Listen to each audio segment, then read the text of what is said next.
দোয়াটা হচ্ছে আল্লাহুম্মা ইকফিনি বিহালালিকা আন হারামিকা ওয়া আগনিনি বিফদলিকা আম্মান সিওয়াকা।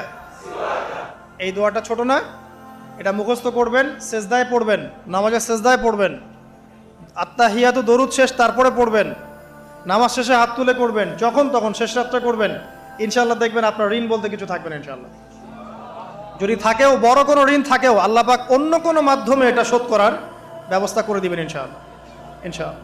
যে দারিদ্রতা দূর করতে চান, সচ্ছলতা চান, কয়েকটা কাজ করেন। এই যে বললাম, 1 নাম্বার সূরাতুল ওয়াকিয়া তেলাওয়াত করেন, 5 ওয়াক্ত নামাজ জামাতে পড়েন, ডেইলি কিছু সময়ের জন্য কোরআন তেলাওয়াত করেন, আর আল্লাহর কাছে রিজিক চান, জিকির বেশি বাড়ায় দেন। পারবেন না ইনশাআল্লাহ? আমার জীবনে এমন ঘটনাও ঘটেছে, এটা এখন